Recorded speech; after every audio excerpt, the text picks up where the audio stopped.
Hey guys, tonight we're going to drift softly back in time into the hazy incense-thick air of medieval Europe. Outside, the cobblestones are slick with rain and rumors. Candles flicker behind shuttered windows.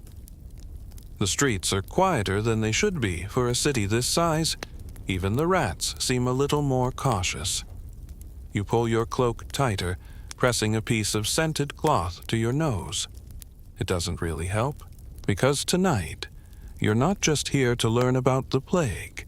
You're here to live through what people did to dodge it. It's going to be weird. It's going to be occasionally gross. And you probably won't survive this. So before you get comfortable, take a moment to like the video and subscribe, but only if you genuinely enjoy what I do here. And hey, let me know where you're watching from, and what time it is where you are. That's always fun to see. Now, dim the lights, maybe turn on a fan for that soft background hum, and let's ease into tonight's journey together. You're standing on a muddy path just outside the walls of Florence. It's the 14th century, and something wrong is moving through the world. It doesn't gallop like war, doesn't trumpet like politics. It creeps. People call it many things: God's punishment, miasma, the pestilence. But you already know it by its most famous name, the Black Death. And you're trying really, really hard not to catch it. Let's start simple. Smells. You've noticed by now, because your nose is very much involved in this adventure, that the air stinks. Not just of waste or livestock, but of fear. People believe the plague travels through corrupted air. They call it bad vapors, miasma. So to fight the bad air, you make your own better air. You slip into the streets and spot a physician. No, not your friendly neighborhood modern kind, the medieval variety. He's wearing a long waxed leather robe and a beak. Yes, a literal beak. His mask curves like a bird's, stuffed with herbs and spices. Rose petals, cloves, lavender, myrrh. Maybe a pinch of mint if he's fancy. You realize he smells like a wandering potpourri display. This is the infamous plague doctor getup, but to you, it's not iconic, it's bizarre. Almost theatrical. The beak isn't for style. It's a personal air-filtering device meant to keep the bad air out. They believe if you're breathing pleasant, purified aromas, you'll survive. And it doesn't stop with doctors. You see people stuffing oranges with cloves and carrying them on strings like odd little Christmas baubles. Nobles dangle pomanders, tiny metal balls filled with herbs from chains around their waists. Children are told to carry sachets of dried lavender, not for comfort, but protection. You walk past a merchant who's set up shop with a table of herbs. He offers you something called Four Thieves vinegar. It smells like vinegar garlic, and an entire spice rack fell into a barrel and made questionable life choices. Legend says it was invented by four thieves who looted the homes of plague victims without getting sick. How they supposedly wore this pungent mixture soaked into their clothes. Historians still argue whether the recipe even existed before people needed a spicy bedtime story. But people are buying it in droves. You dab some on your sleeve, trying not to gag. It burns your nose, but maybe that means it's working. As you walk, you notice another form of pest control. Birds, specifically pigeons. People are keeping them inside not as pets, but as purifiers. Some claim pigeons will absorb the bad air dying in your place like feathery bodyguards. Others go a bit further, believing that strapping pigeons to boils might draw out the disease. You don't want to know how the pigeons feel about this. You duck into a home where a woman is gently fanning her husband's face with a bundle of fresh herbs. In the corners of the room there are dishes filled with vinegar. She believes they'll soak up the infected air. Over the hearth, a string of rosemary and sage hangs like a garland. A pleasant smell, sure, but also a daily ritual of desperation. Back outside, you pass someone selling plague rings. These aren't for fashion. They're hollow, designed to hold tiny amounts of perfume or incense. You twist one open sniff and promptly sneeze. The seller assures you that means it's strong enough to work. You're not entirely comforted. What's fascinating is how deeply people are trying to bend the senses to their will. They can't see the plague. They can't hear it or touch it until it's far too late. But they can smell. So scent becomes the battleground. If good smells are your defense, then maybe your chances are just a little bit better. You walk by a child dragging a chunk of ambergris, a waxy, sweet-smelling substance produced in the intestines of whales. It's wildly expensive, absurdly rare, and currently tied to a string around his neck like a charm. You resist the urge to ask how whale intestines became part of the fight against a disease. No one has time for logic here. Some even go as far as burning sandalwood juniper, or, in rare cases, the resin from dragons' blood trees. The air grows thick with layered perfumes and smokes. You feel like you're walking through the world's most anxiety-driven aromatherapy session. Oddly enough, historians still argue whether any of this helped. There are some theories that strong-smelling herbs may have repelled fleas, those same fleas that hopped off rats and onto people, spreading the disease. But even if the science is fuzzy, the ritual itself gave people something crucial: control, or the illusion of it. And in a time when nothing made sense, that might have been the most important medicine of all. You return to your room and light a bundle of dried herbs. Not because you believe it will work, but because it's what everyone's doing. And not doing it would feel like tempting fate. The smoke curls lazily through the air. It smells warm, earthy, and a little sharp. You lie down, head spinning from spices, and try to sleep. But even here, wrapped in your own cocoon of scented fabrics, you know the air still carries whispers. And tomorrow, you'll need a new trick. You wake up to shouting, sharp, panicked voices bouncing off the stone walls. The air is cooler, now damp with morning mist and heavy with the scent of yesterday's burning herbs. You sit up, heart already picking up pace before your brain catches up. Another house has been sealed shut, not locked, sealed. You throw on your cloak and slip into the street just in time to see a group of workers slapping wet mortar against the doorway of a modest home. The windows have already been boarded up from the outside. You catch a glimpse of a pale face behind the slats, a child maybe, before someone nails another plank over the opening. This is one of the most chilling tactics used during outbreaks containment by entombment. If someone in a household showed symptoms, local authorities often acted swiftly. A painted sign, usually a red or black mark, would be smeared on the door. And then, bricks. Lots of bricks. They'd wall up the entire family inside. No trial, no conversation, just a crude quarantine. You weren't being protected from them. They were being surrendered to fate. You move away quickly, the clack of your boots muffled by straw. It's the kind they scatter across roads to absorb fluids. You don't want to think about what kinds. As you walk, you pass house after house with painted X's or crucifixes on the doors. Some have little notes pinned beside them, written by family members, begging for food to be left nearby. Sometimes it is. Sometimes it's stolen before anyone can collect it. Inside one home, someone has smashed through a back wall and tried to escape, leaving a trail of blood on the stones. You pretend not to see it. So does everyone else. What's striking is how quickly this becomes normal. You'd think people would rebel, scream, burn down the town.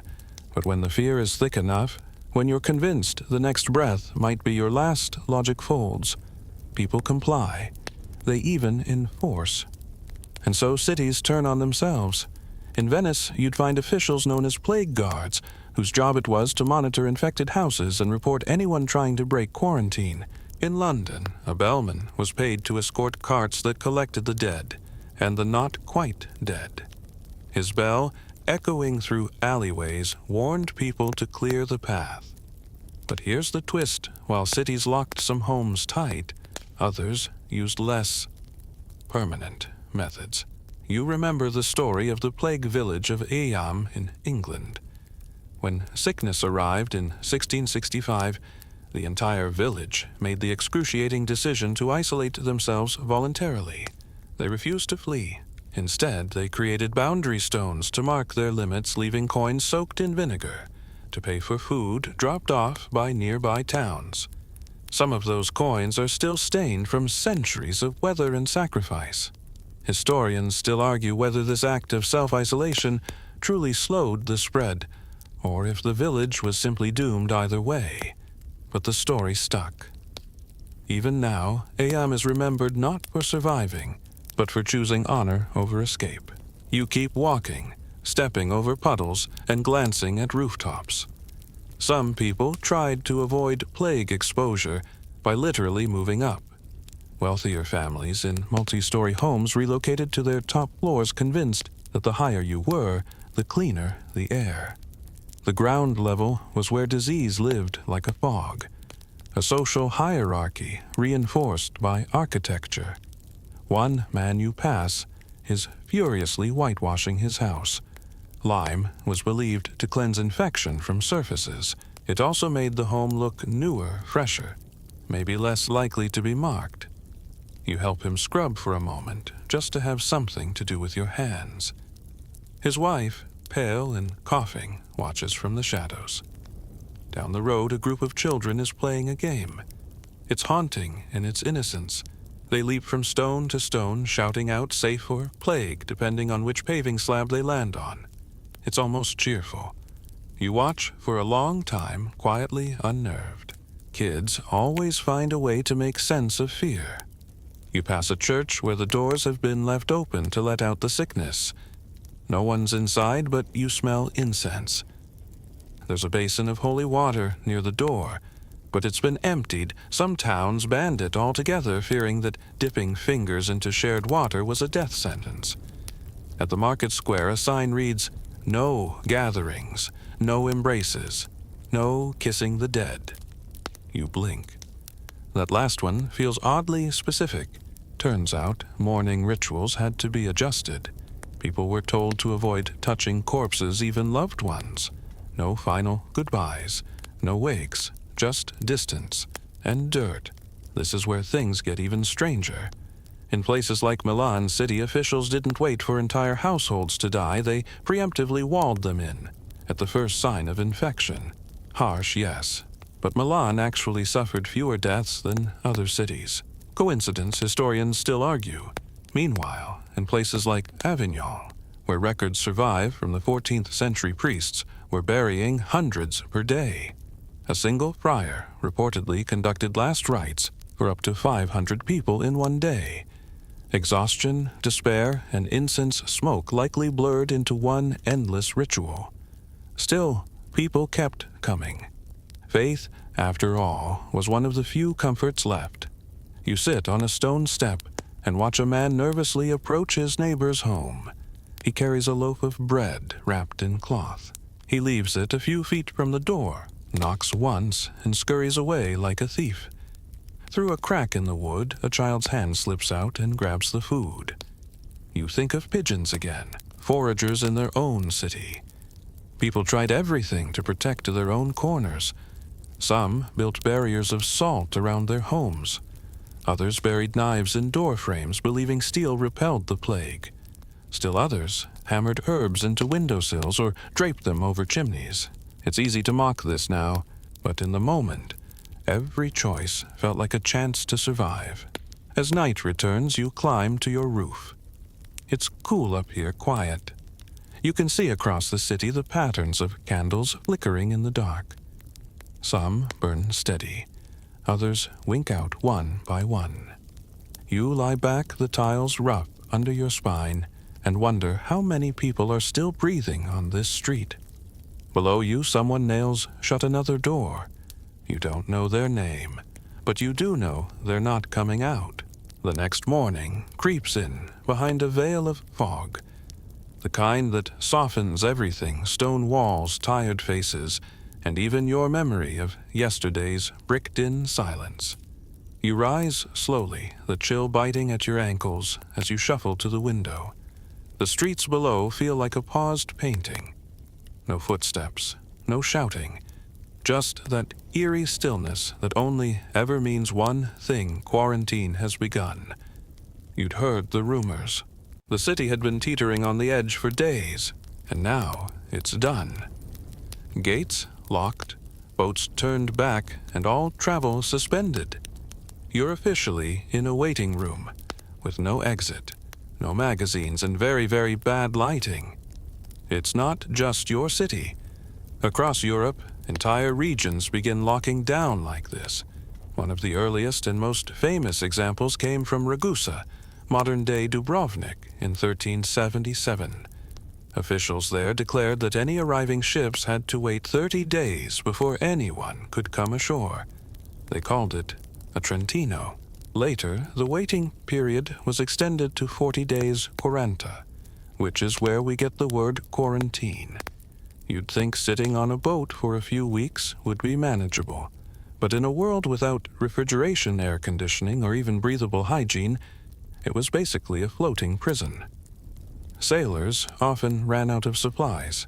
Some died at anchor, never setting foot on land again.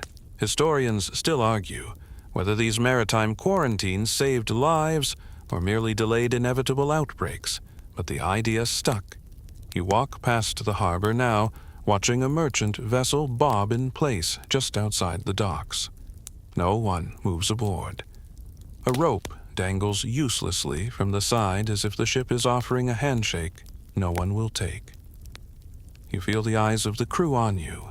They're waiting for food, for news, maybe for a miracle. Further along the waterfront, a man stands waving a black flag. He's not signaling surrender. He's alerting the port authorities that someone on board is dead. The signal is returned by 2 short blows of a horn. You don't know what that means, but your stomach clenches all the same. It wasn't just ships. Cities began building actual plague islands, remote, windswept places where travelers and the sick could be stashed far from the general population. You picture it, a lonely rock with a handful of tents, the waves crashing nearby, while people huddle around weak fires counting off 40 long paranoid nights. Some islands were better equipped than others. In Venice, the Lazaretto Vecchio became one of the earliest quarantine stations in history. If you were unlucky enough to end up there, you'd find dormitories, priests, maybe a few overworked physicians, and a graveyard. You imagine standing at the edge of such a place, watching as new arrivals are led off boats one by one. No fanfare, no embraces, just inspection. If you look too pale, too tired, or heaven forbid, if you sneeze, you're taken to a different building altogether, and you don't come out again. You walk the length of the quay, watching people haul crates of food onto smaller skiffs, which are then rowed out to waiting ships.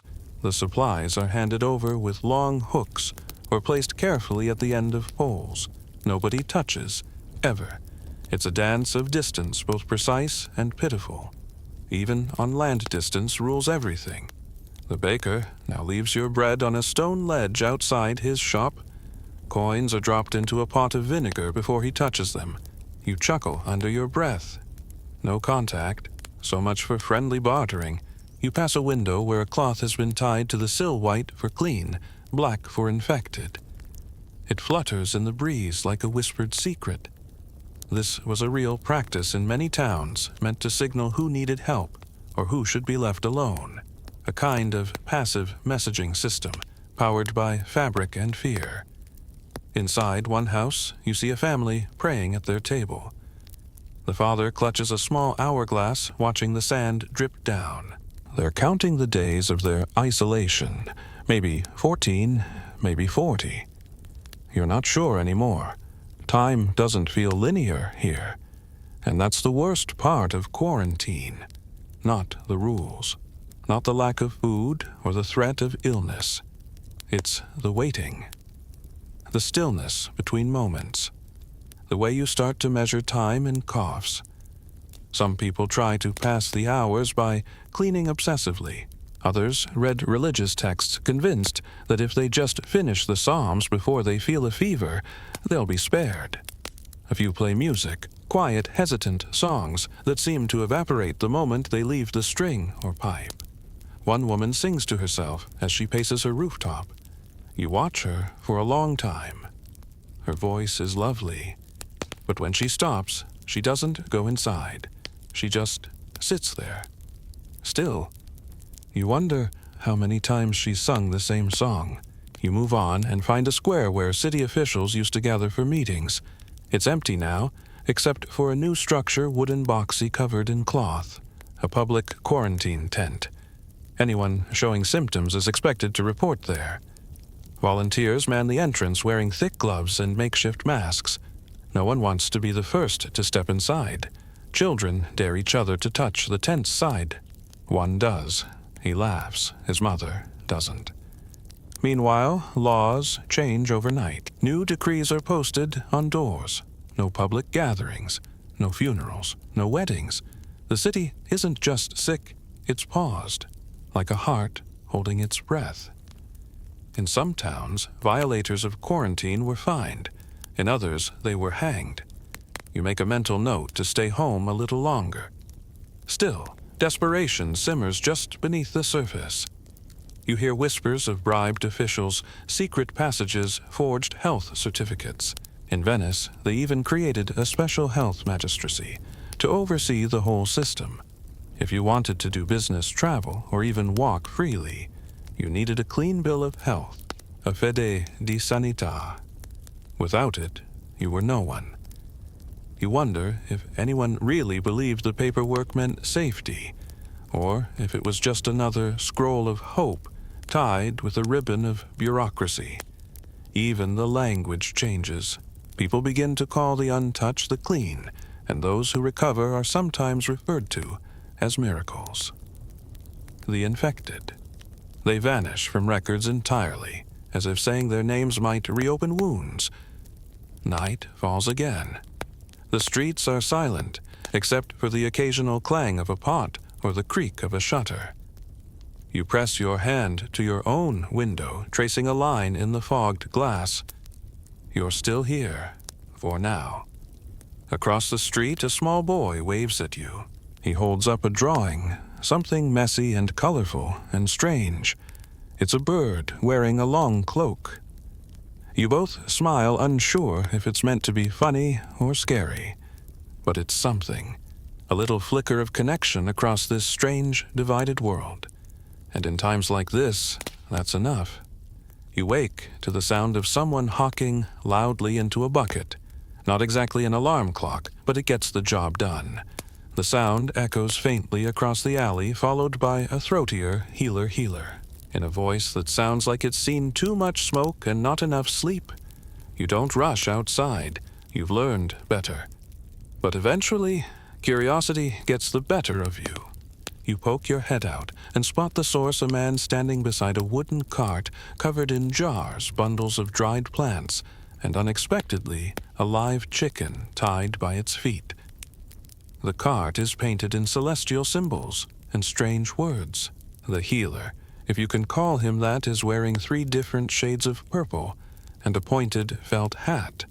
Fashion sense aside, he's your entertainment for the hour. He announces a new remedy for plague, crafted from blessed herbs, cosmic alignment, and the distilled essence of Saturn. You resist the urge to ask if Saturn gave it willingly. His assistant begins handing out pamphlets covered in star charts and diagrams of the human body that look more artistic than medical. You glance at one.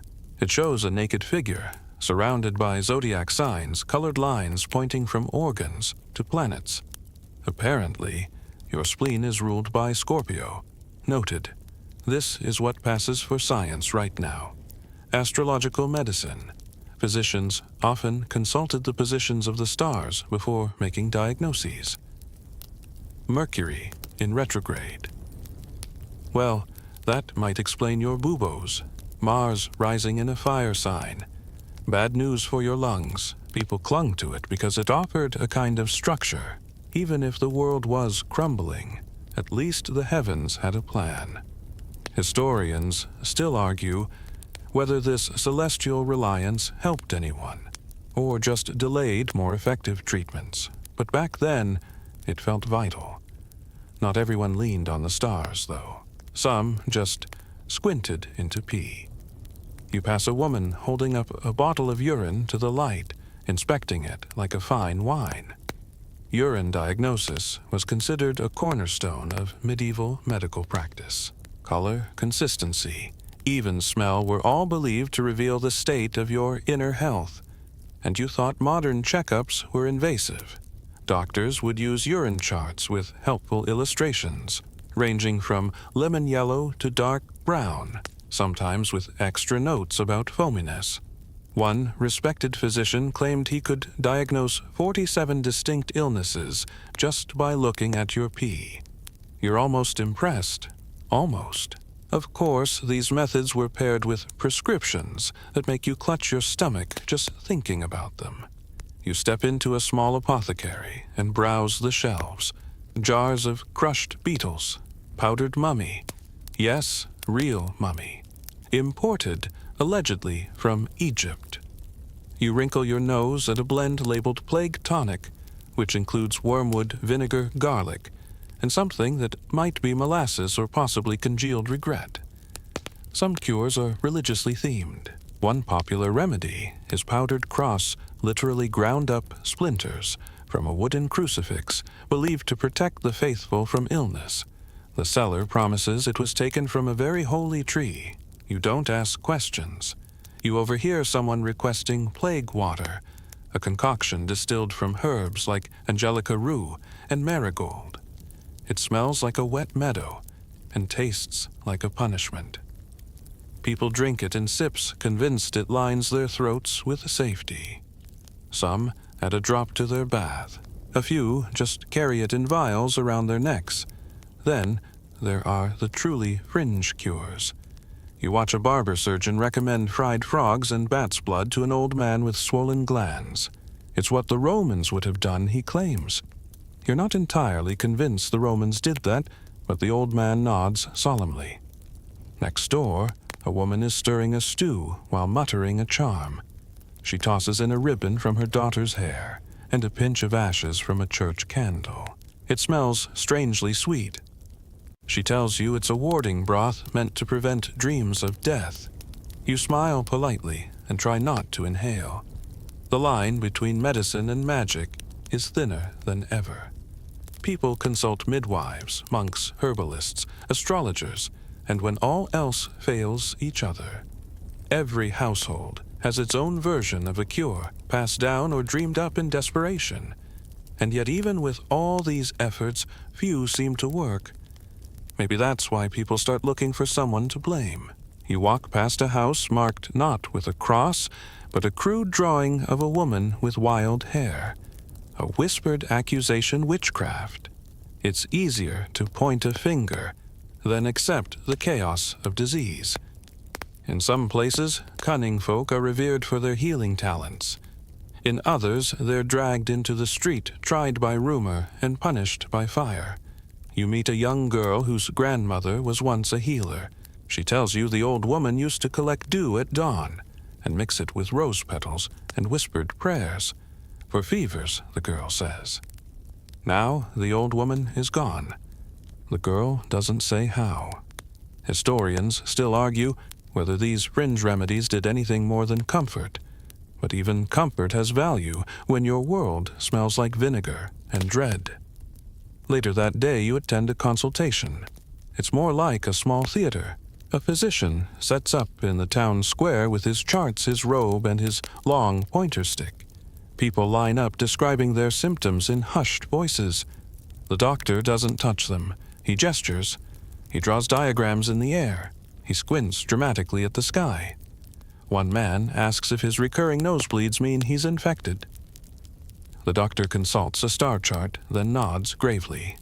Mars is angry this week, he says. The man goes home to isolate. You want to laugh, but you don't, because the crowd isn't laughing. They're hopeful. You end your day with a visit to an herbalist on the edge of the city. Her garden smells better than any part of town you've been in for days. Chamomile, sage, mint, yarrow. She offers you a tea that tastes like earth and summer. It won't cure anything, she admits, but it will help you sleep. And maybe that's the best anyone can do right now. As night falls, you sip the tea, slowly seated under the stars. You trace constellations with your eyes and wonder if Saturn's truly to blame. And for the first time in days, you sleep without waking once. You wake to the smell of smoke, and not the comforting kind. This isn't firewood or breakfast. It's acrid, oily, and vaguely metallic, clinging to the back of your throat like regret. You blink against the morning haze and hear it. Before you see it, the low rumble of carts rolling over cobblestones, the sharp clang of something metallic being struck again and again. You pull on your cloak and head outside. A group of city officials is walking the streets with long-handled torches, setting small fires in every corner, nook, and alley. Bundles of straw, bundles of herbs, bundles of something unidentifiable. They burn it all. Some residents peek from behind cracked shutters. Others join in with their own smoking pans and handfuls of dried leaves. Today's project, purifying the air. Again. But this time it's not perfume or gentle incense. It's fire, smoke, sizzle. The belief now is that the plague can be burned away or at least frightened off. You pass a merchant fanning smoke into his shop with a large feathered fan. He grins proud of his plague deterrent system and gestures to a bundle of rosemary smoldering in an iron dish. Keeps the devil out, he says. You smile and nod, too polite to point out that his system also smells like burnt stew. One block over, a blacksmith is heating iron until it glows, then plunging it into vinegar. It hisses dramatically. The combination of heat and acid, he insists, creates fighting fumes. You're not sure what's more impressive, his confidence or the fact that he still has eyebrows. Everywhere you go today there's smoke. It curls from windowsills, drifts out of chimneys, and seeps under doors. Some families light their fireplaces all day, even in the heat, just to keep the air moving. Others place metal bowls filled with camphor near beds and doorways, hoping the pungent fumes form an invisible shield. The theory behind this is that bad smells equals bad air equals bad disease. So, by flooding the area with strong good smells, or at least strong ones, you can disrupt the balance. The plague in theory doesn't like being overwhelmed. You chuckle to yourself. Neither do most people. You hear a sudden clang behind you. A group of boys are running through the streets, banging pots and pans together like deranged percussionists. An old tradition has been revived, loud noises to drive away the plague. Some believe that noise like smoke can disrupt the miasma. Or maybe it just gives people something to do with their fear. The sound is relentless, echoing through narrow alleys like a marching band from a fever dream. One boy has tied spoons to his belt that jingle with every step. Another blows into a horn that sounds more like a cow in distress. You smile, despite yourself. At least, someone's having fun. You pass a churchyard, where people are lighting small bonfires in honor of saints believed to protect against illness. Sebastian Roch and the ever-popular Michael. The fires are meant to both honor and signal. A kind of spiritual flare gun. They burn rosemary and laurel in the flames, muttering prayers into the smoke. It smells sharp, ancient, and oddly comforting. And then as you turn the corner, you find something far stranger: gunpowder. A wealthy merchant has hired men to shoot small charges into the air around his estate. The booming echo startles the crows off the rooftops. Cleans the heavens, he explains proudly, as if pollution can be solved with noise. You doubt the neighbors are thrilled. Gunpowder becomes a strange favorite during this time. Some doctors recommend stuffing a small amount in a pouch and wearing it around the neck. Others burn it in bedrooms. The idea is simple. If the disease hates foul air, maybe it'll hate explosions even more. Historians still argue whether these fire and fury methods helped by actually reducing fleas and vermin, or whether they were pure ritual. But even if they failed, people believed in them fiercely. It's not just outdoor fires. You visit a household where the family smokes out every room once a week. They close the shutters, burn a mix of pitch and sulfur, and wait. It's miserable, choking fumes, stinging eyes, but they swear no one's gotten sick. Yet, they invite you to try it. You last 3 minutes before your eyes feel like they're melting.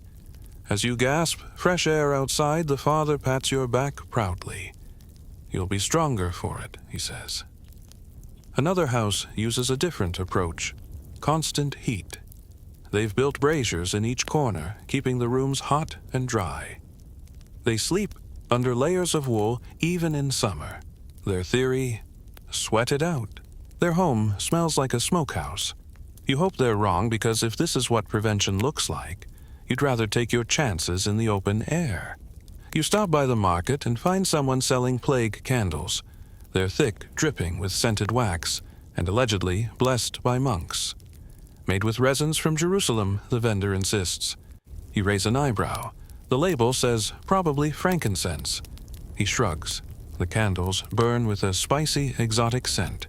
Cinnamon, clove, a hint of citrus. They smell nice, if nothing else.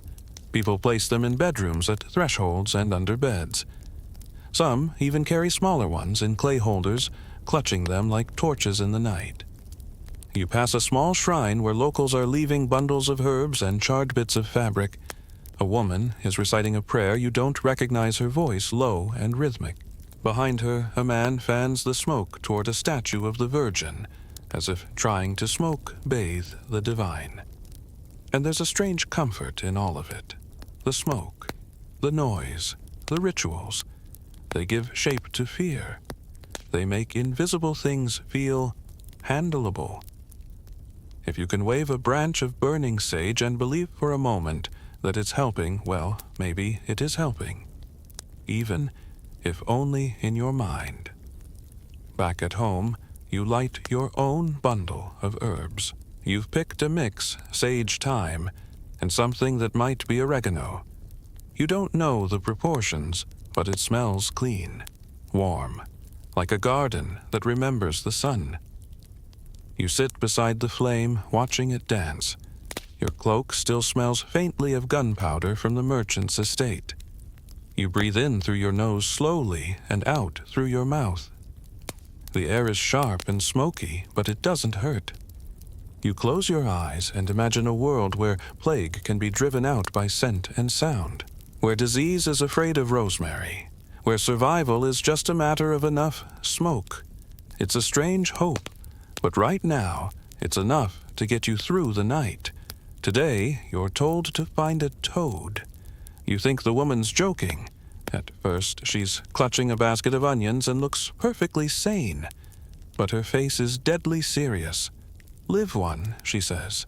Small, if you can. You nod slowly, unsure whether you're agreeing to an errand or a side quest in a medieval fever dream. Turns out, she's one of many people using toads as a plague remedy. You follow her back to her cottage, where her husband lies pale and sweating in bed. On the table beside him is a small clay pot and a short, handwritten charm.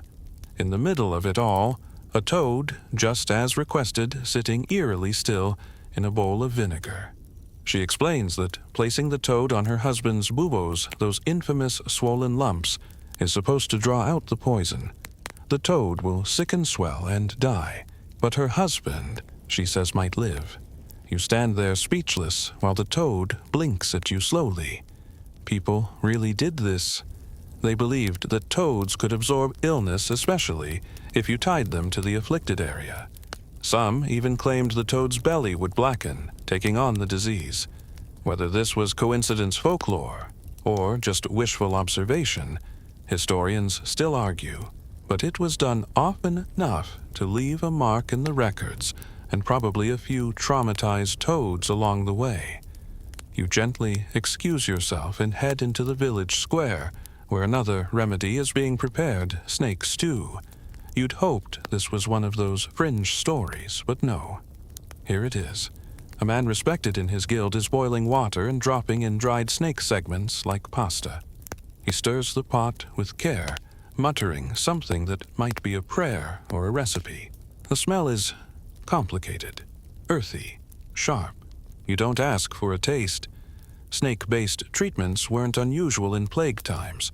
Snakes were associated with rebirth healing and transformation, thanks in part to their skin-shedding habits and their place in ancient symbolism.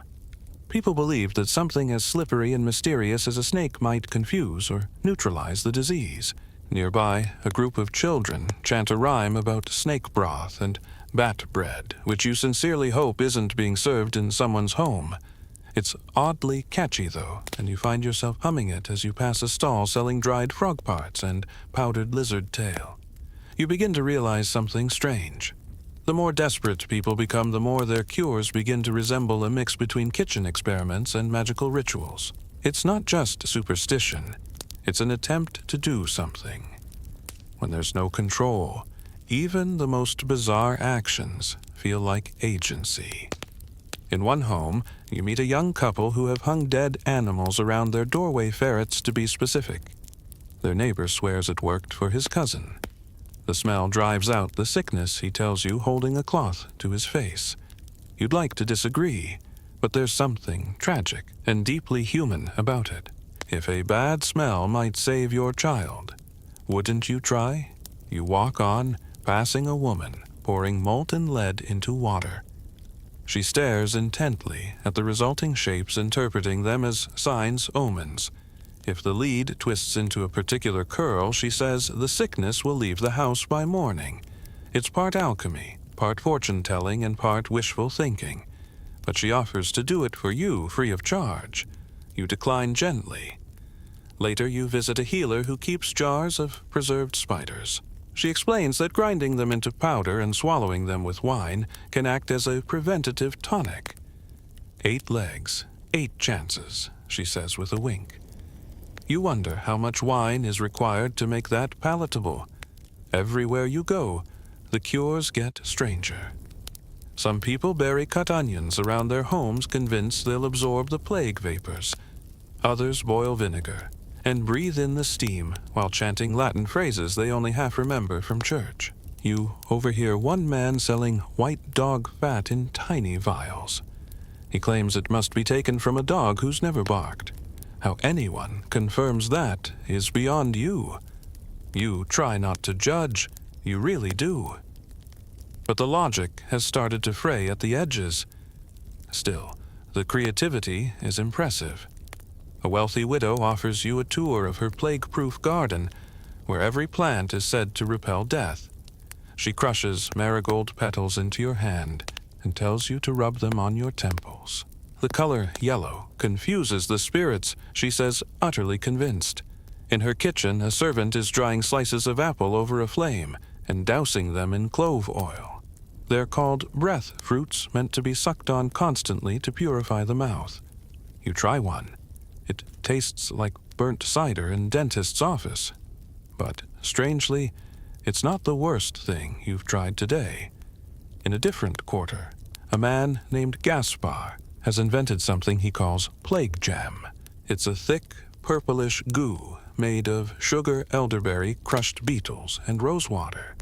He spreads it on toast and eats it while maintaining eye contact. Keeps me regular, he says, with a shrug. The worst part. He seems healthy. You sit on a bench, your brain spinning from the kaleidoscope of medieval medicine. Some of it is fascinating. Some is harmless. Some might accidentally work like garlic or vinegar. But most of it theater. Beautiful, messy theater, acted out in desperation. And then you remember something. This wasn't just commoners. Nobles, physicians, monks, all classes clung to these ideas. Royalty chewed pearls soaked in lemon juice. Priests wore relics filled with the dust of saints. Merchants bathed in milk mixed with crushed emeralds. Even kings weren't immune to wishful thinking. Historians still argue whether the more elite remedies did any better than a toad in vinegar. Probably not. But they had better linens and prettier jars. As evening falls, you return to your room and light a candle. On the table is a growing collection of charms, sachets, and untested concoctions. You pick up a small bag of dried mint and nettle. Someone gave you earlier. Press it to your nose and breathe deeply. It smells sharp, clean, and strangely enough, it calms you. Because maybe that's all people really wanted, a moment of calm. A scent, a taste, a feeling that something was working, even if nothing was. You lie back and let the day's absurdities blur together. Toads, snakes, powdered spiders. At least you didn't have to eat a roasted shoe or wear a mouse in your hat yet. Sleep comes eventually, and this time you dream of frogs wearing crowns dancing around a steaming pot of snake stew. Somehow, it makes perfect sense. You're running, not from anything yet, but from everything. From the smell from the boarded-up houses, from the pitiful sound of church bells tolling far too often. Your boots strike the dusty road, your breath sharp in the back of your throat. You're not alone either. There are others with you, some ahead, some trailing behind, heads down, belongings slung over shoulders, every one of them trying to outrun the invisible thing chasing them. Fleeing the plague has become its own kind of migration. Not everyone can do it. Poorer folk are stuck behind city walls, often sealed in. But if you have even a scrap of land outside town, or a wealthy friend with a summer estate you run, the countryside becomes a patchwork of makeshift camps, distant villas, and nervous neighbors. Some towns close their gates and refuse all travelers. Others demand bribes. You pass one village with guards posted at the road, their spears crossed in front of a crudely painted sign that reads, "No entry, by order of council." Even here, miles from the city, fear spreads faster than infection. You find yourself in a traveling group of mismatched runaways. A noblewoman in a mud-splashed gown clutching a lapdog that looks more confused than sick. A carpenter and his 3 daughters, one carrying a bundle of dried garlic tied with twine. A scholar in dusty robes who mutters in Latin and occasionally jots notes on scraps of vellum. Every now and then someone glances behind them as if the plague might be jogging to catch up. But here's the strange part. It almost feels like a holiday. Not in the joyful sense, but in the way disaster sometimes suspends the usual rules. People walk slower, speak gently, share food without counting bites. The scholar teaches the carpenter's daughter how to write her name. The noblewoman offers you half a candied fig from her pocket, and you don't question where it came from. You're all fugitives, in a way. Not from crime, but from contagion. And fugitives make strange friends. You eventually reach a grove, where the trees bend low, the leaves whispering secrets to each other. It's a good place to stop. Fires are lit, bread is shared, and one man starts telling stories nothing to do with plague, thankfully. Just tales of wandering saints and impossible beasts. He ends with a joke about a bishop, a goat, and a barrel of wine. It's not very funny. Everyone laughs anyway. This is how people cope. You remember the stories from Florence, how Boccaccio wrote the Decameron during a time just like this. 10 friends sheltering in a villa outside the city told each other stories to pass the time while the plague burned through everything they'd ever known. Historians still debate how much of it was real, how much imagined, but the idea is timeless. When the world falls apart, people tell stories. It's a kind of immune system for the soul. The next morning, someone suggests visiting a remote monastery, rumored to be untouched by plague. You all vote, silently nodding. The road leads uphill through brambles and overgrown trails. Along the way you pass abandoned cottages, their doors swinging open in the wind. In one, a family's meal is still on the table, covered in dust and cobwebs. You don't linger. Eventually, you reach a high stone wall. A monk opens the gate just wide enough to see your faces, then closes it again. 10 minutes later, he returns with a small loaf of bread and a bowl of water. He offers no words, just a quick glance skyward. They won't let you in, but they will feed you. That's the strange contradiction out here: suspicion and kindness wrapped up in the same breath. As you travel, you notice how some estates have gone into full lockdown. Guards patrol the edges, masks pulled tight over their faces. Servants aren't allowed to leave, not even to visit family. One estate has posted a list of rules at the gate, 30 items long, including no outside firewood, no strangers at the door, and the ominous no music after sundown. You wonder about that last one. Not every journey ends in isolation. Some families travel together in wagons, building little roaming villages on wheels. You pass one such group cooking over a smoky fire beside the road. They wave you over and share pickled carrots and old cheese. "We move with the sun," one man says proudly. His wife sews charms into their children's tunics, little red X's to ward off disease. There's something comforting in motion. If you're moving, you haven't been caught yet. Some groups avoid roads altogether, cutting through forests and meadows, relying on streams and scattered farmsteads for survival. You pass one family bathing in a river, singing quietly. The father waves you off with a smile. "We keep to ourselves," he says.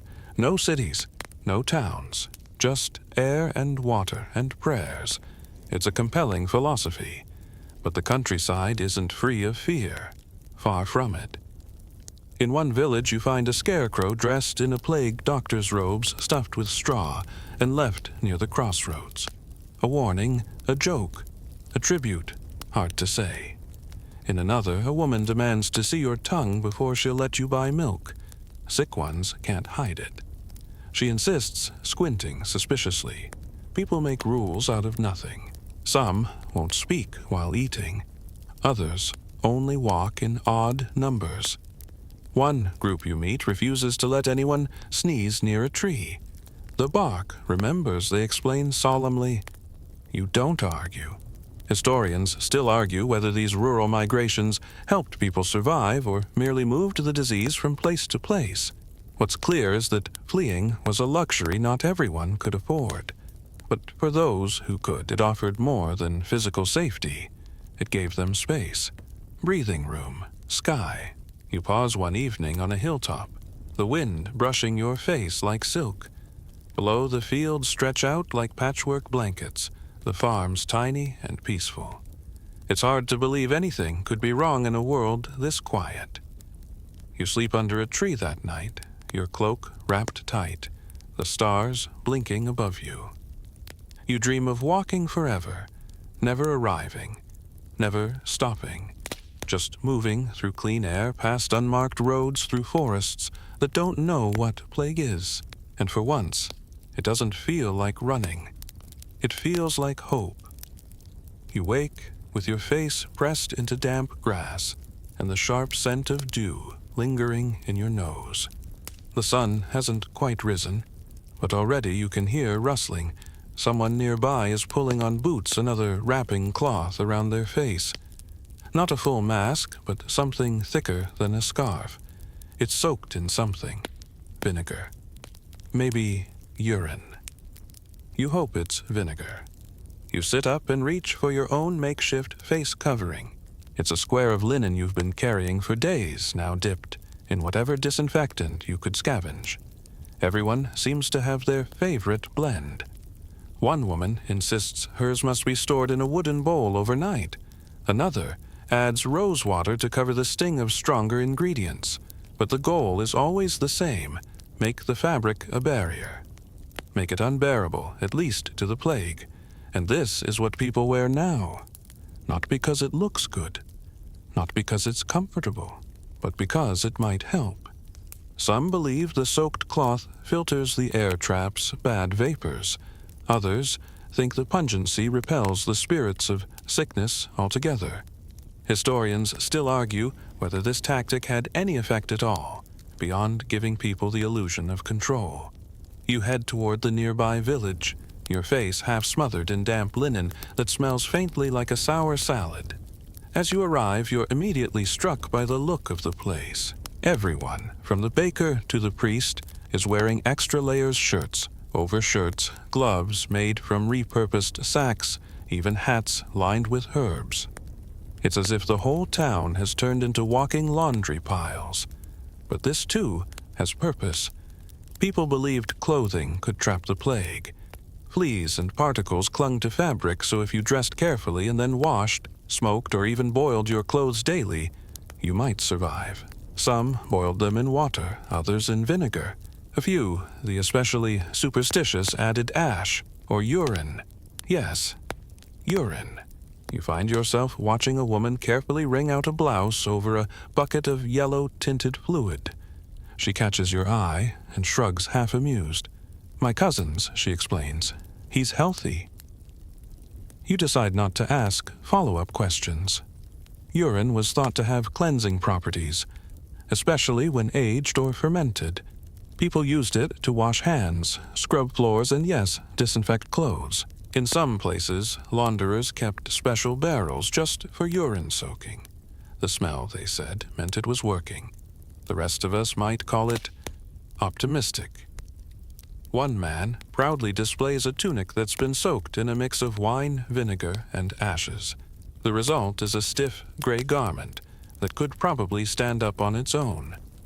"Won't let death touch me," he says, slapping the crunchy sleeve. You don't correct him. Mostly because the sound was oddly satisfying. You keep walking, watching as children play a game called Plague Catch. One wears a mask and chases the others who pretend to fend them off with sprigs of mint and crumpled handkerchiefs. It's grim, yes, but also oddly charming. Even here, amid fear and fumes, kids adapt. They always do.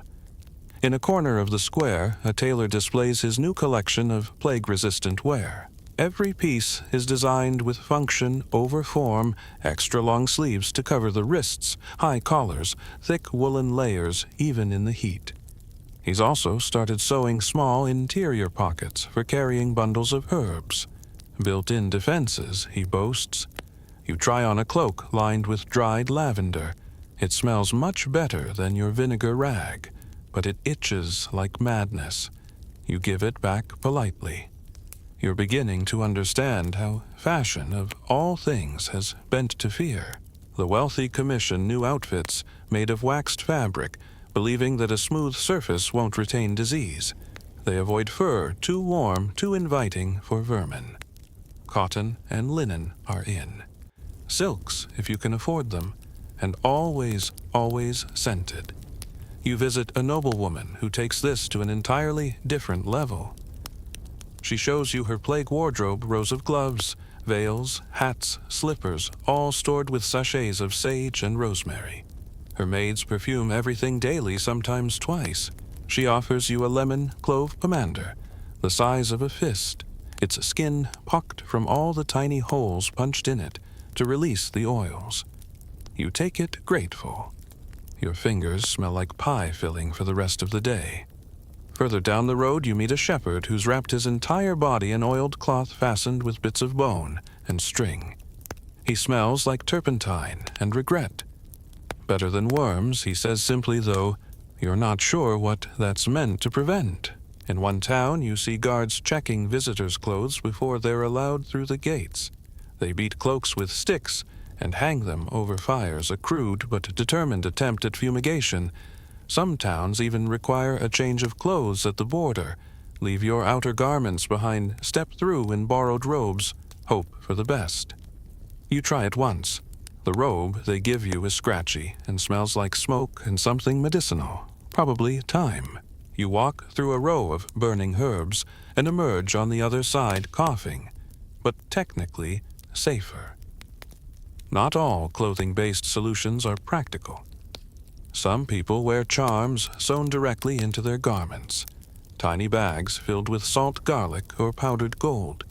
One merchant wears a vest lined with strips of parchment containing handwritten prayers. The ink is smudged, the fabric fraying, but he swears by it. Not a sniffle in months, he claims.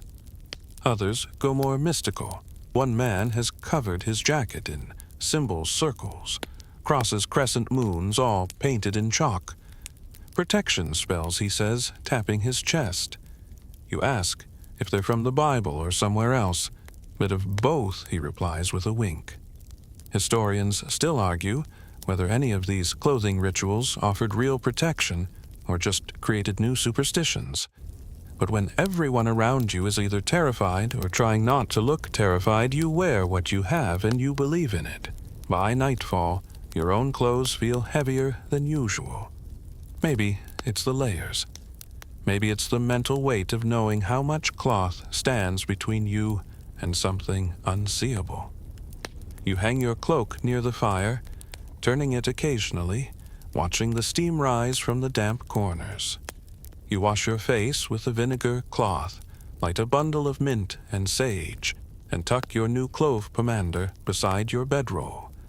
It smells warm now, cozy even, and in this moment, that's all it needs to be. You close your eyes and picture yourself wrapped in layers of cloth and prayer, safe inside your own fabric fortress. Somewhere in your dream, you're wearing a coat made of clouds and citrus, walking through a world where disease can't touch you because you've thought of everything. And you drift off, tucked in by the scent of survival. The morning fog settles low over the village like a wool blanket, soft, silent, and strangely comforting. But as you stretch and yawn, your comfort fades with the memory of today's task. You promised to meet someone at the edge of the square, a physician of sorts, the kind with more knives than books, the kind who calls himself a surgeon, but everyone else calls him the bleeder. You already regret it. He's waiting when you arrive, wiping his hands on a cloth that was probably white several centuries ago. His cart is a festival of horrors, bowls of dark water blades with worn handles, a jar of wriggling leeches, and a fire pit with iron tools warming in the embers. He greets you cheerfully, as though he's about to offer a picnic lunch. Today, he's offering a demonstration in what was one of the most widespread plague treatments, bloodletting. The theory is simple if you squint. Medieval medicine revolved around the idea of 4 bodily humors: blood phlegm, yellow bile, and black bile. When these humors are out of balance, illness creeps in. And since plague was thought to be a result of too much corrupted blood, the solution seemed obvious. Let it out. The patient, a young man already looking pale, sits down nervously. The surgeon wraps a strip of cloth around his upper arm and begins to select a knife. Not the cleanest selection process. You're pretty sure he picks the one with the fewest dried flakes on it. You look away. The cut is quick, but the sight of blood pooling into the bowl makes your stomach lurch. The patient clenches his jaw. No screams. Just soft whimpers. A small mercy. The surgeon explains that letting the bad blood out allows the body to reset its balance. Once it's drained, he says he'll feel lighter, cleaner. You suspect dizzier might be the more accurate term. Of course, if knives aren't available or you're too squeamish, there's always leeches. You glance into the jar, where several plump specimens slither slowly against the glass. He offers to let you try placing one. You decline, politely, firmly, perhaps too firmly. You learn that people used leeches on their arms' backs even directly over swollen lymph nodes. The idea was the same: draw out the poison. Whether or not this actually helped, historians still argue. Some say it weakened patients, further making death more likely. Others argue that leeches may have helped reduce fevers or secondary infections. Still, it's hard to feel hopeful watching someone stuck with a worm that's smiling while it drinks. You excuse yourself from the cart of horrors and wander toward the apothecary, hoping for something a little less medieval. Instead, you find an entire shelf of vomit-inducing powders, laxatives, purges, enemas. Another key belief of the time: if something's wrong inside, get it out by any means necessary. Better out than in right. You examine a jar labeled diarrhea root and decide you're not nearly curious enough to try it. Some of these treatments were so violent that they left patients bedridden for days, not because of the plague, but because their own medicine had flattened them. The apothecary hands you a small sachet of powdered rhubarb and tells you to steep it in hot wine. Take it on an empty stomach, then stay near a chamber pot. He winks. You pretend to laugh. These treatments, harsh as they were, had a logic. Illness equals corruption. Corruption equals something bad inside. So, cut, bleed, vomit, sweat, expel. Make the body a fortress again. You pass a home where a man sits swaddled in blankets drinking something that smells like pepper and vinegar. His wife explains he's undergoing a sweating cure. The room is heated with extra coals. The man is layered in wool sweating buckets. We'll boil it out, she says, patting his shoulder. His face is the color of boiled lobster. You wish him luck. Across town, you hear someone ringing a bell. A woman is being escorted down the road by two figures in dark robes. She's clutching a rag to her mouth and sobbing. You hear the word bled already whispered from someone behind you. She's been treated, but it didn't work. Now she's being taken to an isolation tent. For some, bloodletting was a first line of defense. For others, it was a last resort. If you were lucky, the town surgeon was halfway decent. If not well, people sometimes bled out from the treatment, not the illness. Still many begged for it. When the alternative was slow, suffocation, some chose the knife. You pass a small chapel where a priest is speaking softly with a family. Their son lies on a mat, feverish and moaning. The priest isn't offering prayers, he's offering advice. Let him rest. Keep his fluids. No more leeches. Some clerics, especially those trained in monasteries, were surprisingly well informed. They saw what worked and what didn't. Not all trusted the blades, but few had better answers. Later, you meet an old man who claims he's never been sick, not once. His secret balance. Every month he bleeds a little, just enough to keep the humors polite. You ask how he knows when to stop. He grins, revealing exactly 3 teeth. When my head spins and I can't feel my feet. Comforting. Back near the physician's cart, a crowd has gathered. A new patient, older this time, with a large swelling under his arm. The surgeon eyes it like a pastry waiting to be cut. He leans in, draws a short blade, and slices the bubo open. The stench hits you like a wall, even from a distance. Pus, blood, and something darker spill into the bowl. Some believed that draining buboes directly could save a person's life. Others feared it would spread the disease faster. Historians still argue which was true, though it's likely the procedure sometimes helped, sometimes didn't, and almost always hurt. As the surgeon works, the crowd is silent. No one makes a sound not out of reverence, but horror. You step away before you see the end.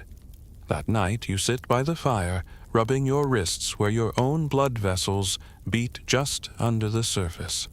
Still intact, still private. You can't stop thinking about those who submitted to the blade, the leech, the purge, all in the hope that letting something out would let life stay in. You wonder what desperation must feel like, to make more bleeding seem like healing. Your dreams are restless, filled with writhing jars, slick blades, and the sound of liquid hitting a wooden bowl. You wake with both your wrists tucked tightly under your pillow, just in case. Smoke clings to the morning air like gossip, soft, persistent, and impossible to escape. You step outside, and even before you see it, you feel the heat of pyre in the square ash swirling in lazy spirals. But what's burning isn't food or firewood. It's books. You approach quietly, your footsteps muffled by straw scattered across the cobbles. The crowd is small. No chanting, no drama. Just a quiet solemnity. A priest murmurs a prayer. A woman tosses a bundle of parchments into the flames, her face tight with determination. These aren't just books. They're grimoires, almanacs, scrolls of healing charms, and astrological charts. all considered dangerous now. Magic invites disease, someone says nearby. Temptation brings punishment. You've heard this sentiment before. In times of plague, when medicine falters and death arrives, uninvited people reach for the spiritual. Not for comfort, though. That's part of it, but for answers. And when those answers don't arrive, they look for someone or something to blame. And so, the burning of books. Herbal manuals, star guides, anything occult adjacent. If it smacks of sorcery, it goes into the fire. You spot a half-charred scroll written in Latin illustrations of the moon phases curling at the edges. Someone steps on it before it disappears entirely. Ironically, some of these texts were written by physicians, others by monks. But logic doesn't thrive in firelight. Fear does. Still, not everyone is ready to sacrifice knowledge. You meet a man who's hidden his personal library in the cellar beneath his apothecary. "They'd burn me before they burn Galen," he says, nodding toward the trapdoor. He shows you a leather-bound book full of diagrams, humors, herbs, veins. It's not magic. It's memory. You ask him why he doesn't flee. "Because someone has to remember," he replies. But outside his door, the world is remembering different things. You overhear someone warning a friend not to look at the moon tonight. "Saturn's in a death phase," she whispers. Another man offers handmade charms carved with astrological symbols, saying they'll shield you from sky sickness. You're not surprised. Even now, celestial blame runs strong. People believe the stars influence earthly matters, that the alignment of Mars and Saturn has stirred the air, corrupted the balance, invited the plague. Some say a great conjunction occurred the year before the sickness spread. Others swear a comet passed its tail, streaking pestilence behind it. In cities like Paris, scholars publish charts with planetary alignments, proving the plague's timing. Even church leaders nodded along. Historians still argue how seriously these interpretations were taken, whether they were public relations or actual belief. But in desperate times, a sky full of omens is easier to swallow than a world full of mystery. You pass a home where someone has nailed a horoscope to the door. It's written in poor Latin, but clearly predicts bad winds for the coming week. Next to it, someone has drawn a crude picture of Saturn devouring a man. You step away, deciding you've had enough cosmic horror for one morning. But fear doesn't only rise, it spreads. You visit a healer who whispers that she's had to stop treating patients altogether. "Too risky," she says, glancing toward her neighbor's windows. "They say I use spirits, that I talk to shadows." Her hands are stained with herbs, her eyes rimmed with exhaustion. She was once praised for her cures. Now people cross themselves when she walks past. The line between medicine and magic has thinned. Midwives, herbalists, and wise women, once essential, now find themselves under suspicion. A rumor, a single accusation, and your life could turn into a trial. "They said I summoned the fever with fennel," she says bitterly, "but it was their child I was saving." You give her silver and take a small sachet of dried thyme. You're not sure what it does. You just want her to keep practicing. Later, you attend a sermon.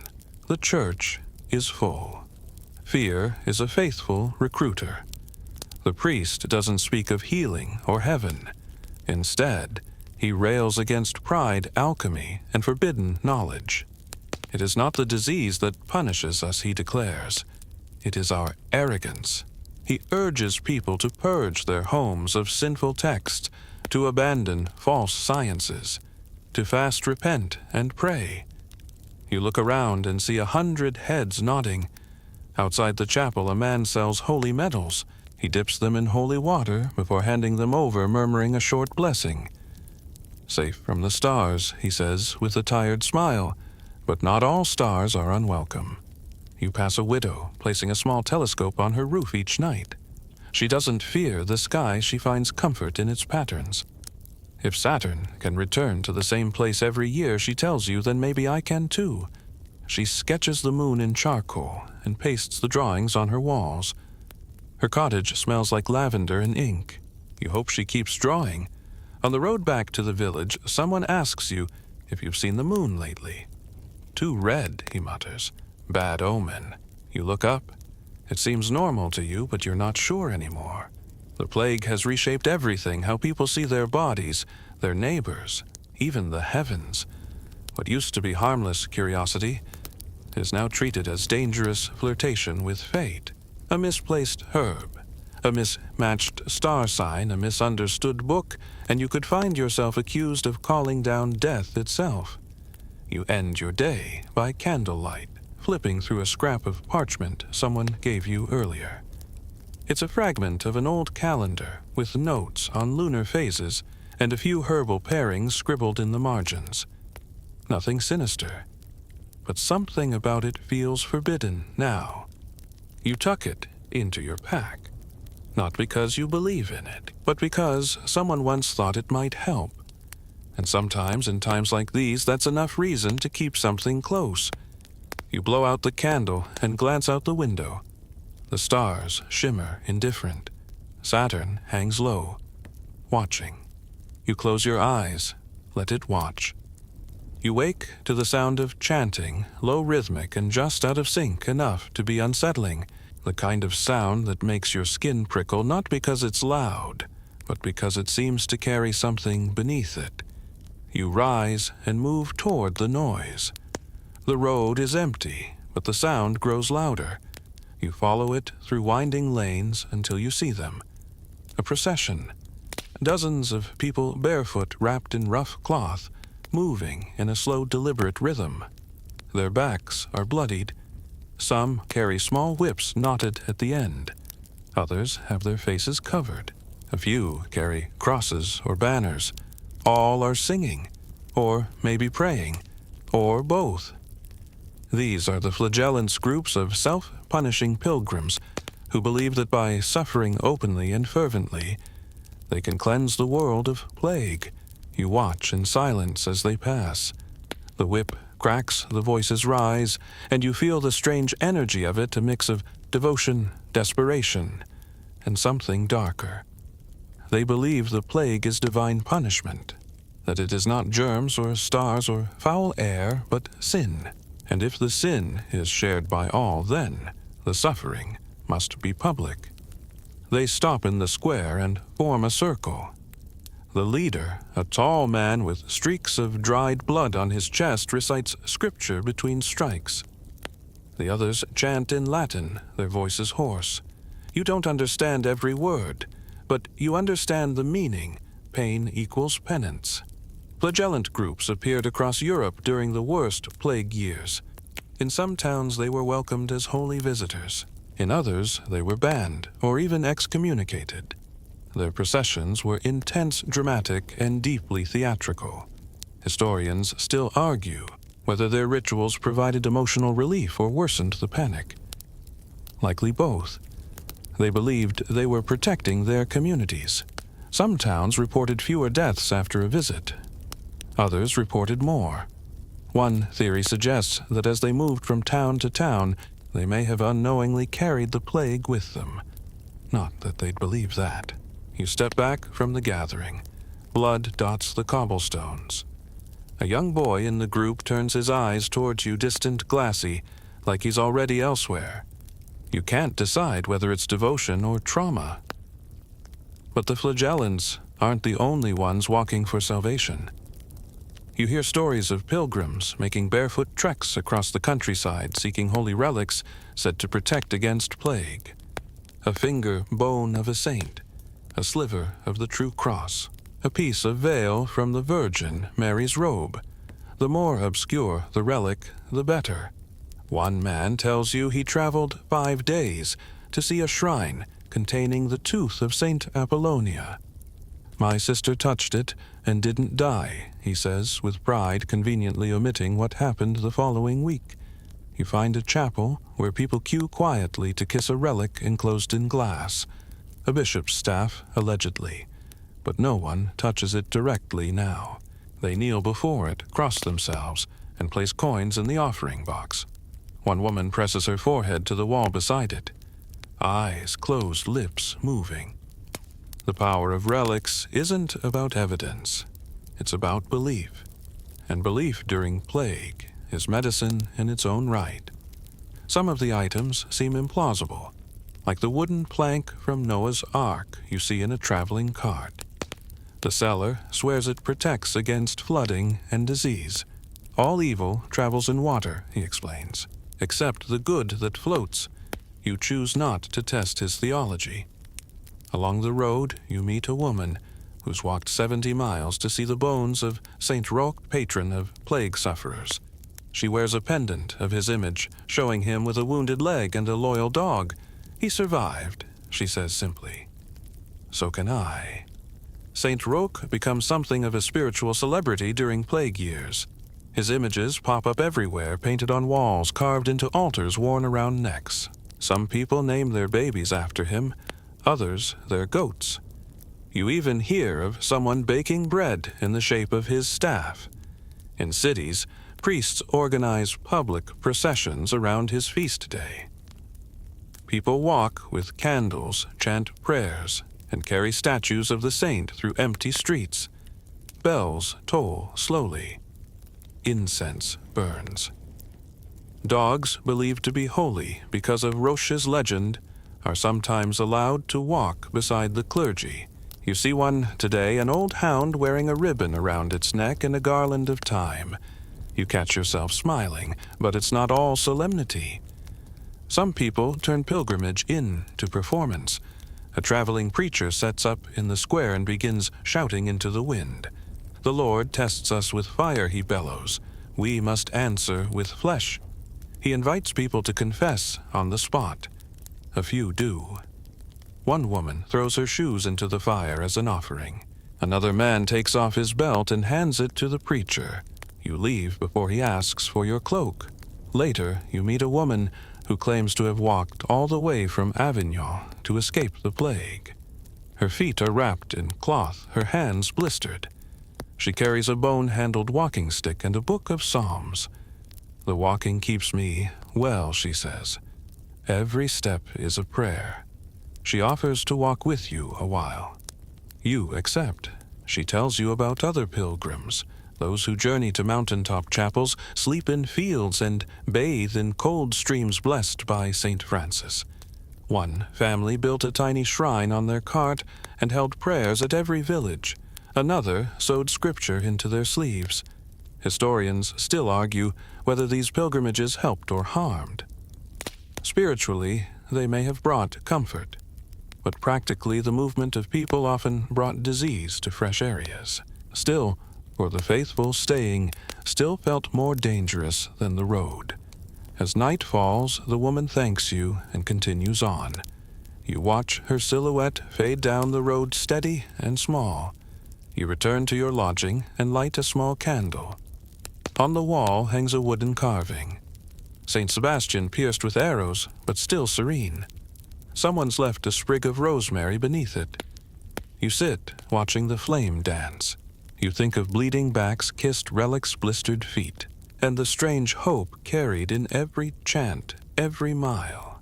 You wonder if pain really draws down mercy, if distance equals protection, if saints are watching or just reflections of those desperate enough to believe in them.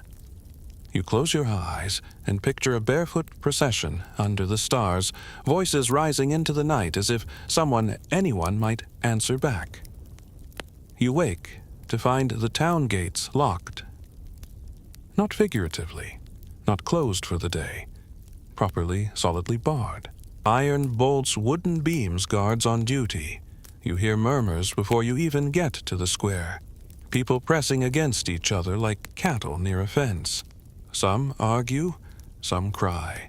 Some just stare up at the towering doors as if waiting for them to blink. The plague has come too close, and the town has chosen survival by separation. City sealing is a pattern you've seen more than once now. When officials hear rumors of plague creeping closer, carried by traders, travelers, or just the wind. They respond with gates and guards. Sometimes it works, sometimes it doesn't. Historians still argue whether these urban lockdowns truly helped or just intensified the fear inside. You overhear the mayor's assistant explaining the rules: no one in, no one out. Violators will be jailed or worse. You suspect worse doesn't mean a stern warning and a firm handshake. You drift to the edge of the market, where shops now operate like outdoor theaters. Merchants place goods on tables behind ropes. You shout your order, drop your coin in a vinegar bucket, and step back while they package your item with long tongs or padded gloves. One apothecary has set up a wooden chute to slide powders and tonics down to buyers. Quarantine delivery, he jokes. It's clever and eerie. Inside homes, shutters are nailed tight. People peek through cracks to trade gossip or pass notes. Lovers exchange glances from opposite balconies. One child plays chess with a friend by shouting moves across a street. Pawn to e5. That's not a legal move. Laughter. Then silence again. To manage all this, cities start creating health offices. Special magistrates known as plague commissioners or sanitation officers are appointed to coordinate efforts. They inspect homes, organize waste removal, enforce isolation. They wear masks now, not beaked like the doctors, but dampened cloths tied at the neck. Some even carry long sticks to avoid touching anyone directly. You meet one such officer today. He looks exhausted. His eyes rimmed red from smoke and lack of sleep. We're not trying to be cruel, he tells you. Just cautious. You watch him nail a parchment to a door. A family inside has been reported ill. The paper flaps slightly in the wind like a warning flag. Across the square city, workers pour tar over cracks in the walls. A priest blesses the corners of streets with holy water. Others burn incense at crossroads as though blocking a route might block the plague. But walls, smoke, and signs aren't the only tools being used. Money becomes its own kind of weapon. Rich families donate to churches hoping prayers can be bought in bulk. Others fund new altars or order special masses said for their safety. In one case, a nobleman pays for a week-long ringing of the town bells to warn the heavens. The poor don't have such options. So they give what they can: candles, bread, sometimes their labor. One woman kneels beside a shrine offering her best shoes in exchange for protection. "Heaven can have them," she whispers. "I won't need them if I'm gone." In some towns, the wealthy bribe guards to slip in or out at night. You hear whispers of families sneaking through aqueduct tunnels or hiding in wagons full of hay. A baker boasts that he's smuggled his cousin out by stuffing him in a flour barrel. A bit dusty, he says, grinning patella. Sometimes the town turns a blind eye, especially if the bribe is generous. Other times, people are caught and punished publicly. You witness such a punishment now, a man accused of trying to smuggle his sick brother into town. He's forced to stand in the square arms bound with a sign hanging from his neck, "Plague Bringer." He cries. No one steps forward to help. City defenses go beyond physical gates. Food becomes rationed. Certain goods are banned altogether. Fresh meat, live birds, imported spices. Some fear they carry illness. Others are just too expensive to risk. But no measure is too strange if people believe it keeps the plague away. You visit a home where a merchant has built a sulfur room. He burns sulfur stones in a sealed space twice a week, standing inside just long enough to choke, then stumbling out red-eyed and victorious. Scorches the sickness, he explains. His wife fans him with rosemary while muttering prayers. Elsewhere, people fumigate mail-dipping letters in vinegar or suspending them over smoke before reading. One man insists all packages be unwrapped with gloves, then left out overnight to rest. Another tells you he stores his money in the well for 3 hours before spending it. Let the water judge it, he says. Some cities deploy smoke carts, literal wagons of burning herbs pulled slowly through the streets to clean the air. You stand behind one as it rolls by coughing through a cloud of thyme and horsehair. It smells like someone set fire to a medieval pantry, yet despite all the measures, faith still underpins much of the effort. Churches remain open, but services are shortened. Communion is no longer shared by mouth. Priests wear damp cloths and bless from a distance. Some bless entire neighborhoods from rooftops, raising crucifixes toward the sky like antennas, searching for mercy. In one square, you see a crowd gathered around a wooden platform. A group of men dressed in white chant as they light candles and swing censers. A cleansing prayer, someone whispers, to push the plague out. A woman steps forward, throws a handful of salt onto the platform, and kneels. The others follow. Even animals aren't exempt. Cats and dogs are rounded up in some areas, believed to be carriers. You see a poster declaring purge of pestilent beasts, though ironically rats are rarely mentioned. Perhaps they're too fast, or too familiar. Historians still argue whether these layered panicked precautions were helpful or harmful, whether strict borders saved towns or made them powder kegs. What's certain is this: the tighter the rules, the tighter the fear. As night falls, you climb to the roof of your lodging. From here, you can see the gate, immense, immovable, a shadow at the edge of torchlight. You imagine the world beyond it, quiet fields drifting fog, maybe freedom, maybe something worse. You touch the pouch of dried mint and lavender at your waist. A charm, a habit. You're not sure anymore. Below the bells ring once, twice, then go silent. The gate stays closed. And for now, so do you. Today, you leave the house with a sponge. Not just any sponge. This one is soaked in a blend of rosemary oil, crushed cloves vinegar, and maybe a few drops of something the apothecary labeled spirits of camphor. It's squishy fragrant, and if you're honest, pretty unpleasant. But you hold it to your face like a sacred relic, because this sponge might save your life. It's one of many small strange tools people now carry to ward off the plague. Some people have bundles of dried herbs tied to their belts, little pillows of rose petals tucked into their sleeves, or sachets of crushed marigold tied around their necks.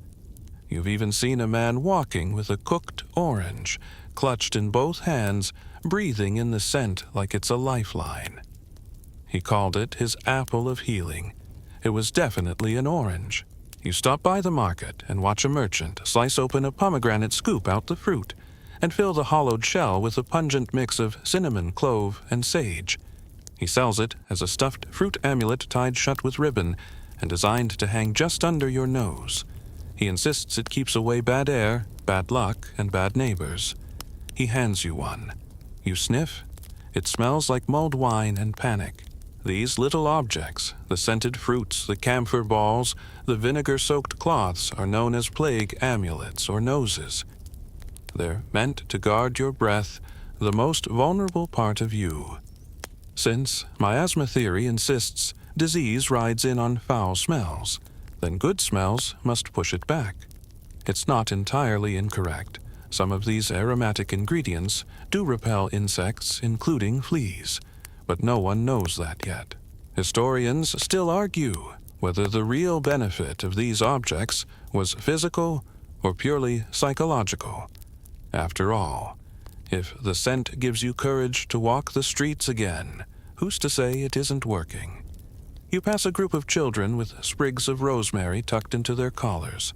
They're laughing and chasing each other through the alleys, their breath puffing in the cold air. One child has stuffed her sleeves with dried mint leaves and periodically pulls them out to sniff like it's a secret code. You smile despite yourself. At the edge of town, you find a small stand run by a woman in a blue shawl who sells aromatic balls, little spheres of beeswax, packed with crushed herbs and oils. They're strung on cords or tucked into pouches. She lets you hold one. It's warm from the sun, and smells like lemon, laurel, and a whisper of thyme. Keep it close to your heart, she says. Another customer asks for a camphor sponge. The woman warns him to dilute it too much. Camphor and you'll get dizzy. You make a mental note.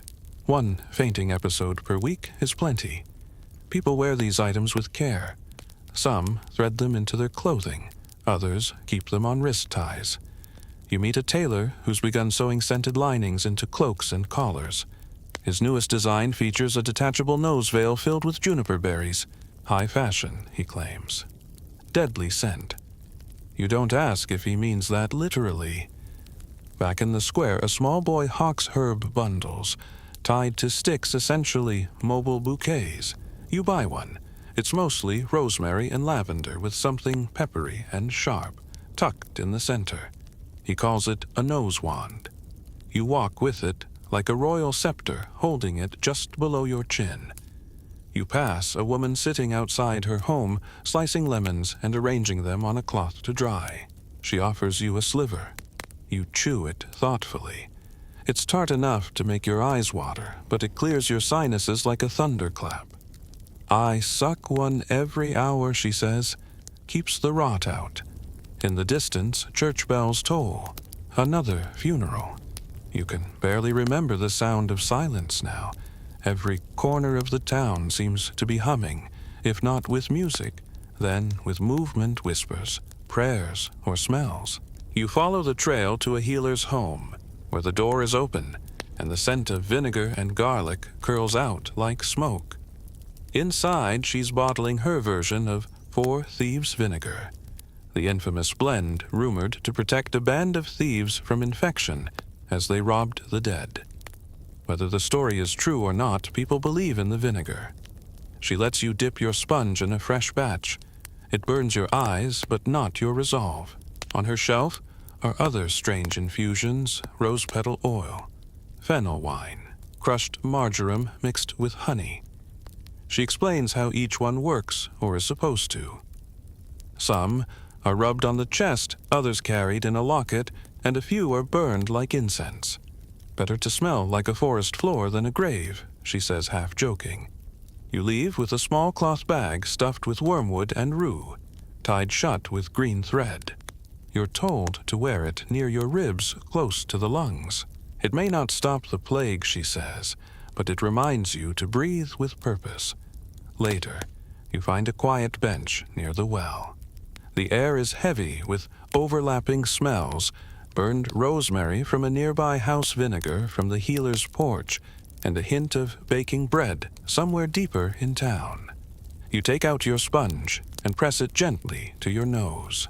The scent is sour but familiar, like a memory of something you meant to forget. People walk by in silence, each one armed with their own version of hope. A woman dabs lavender oil behind her ears.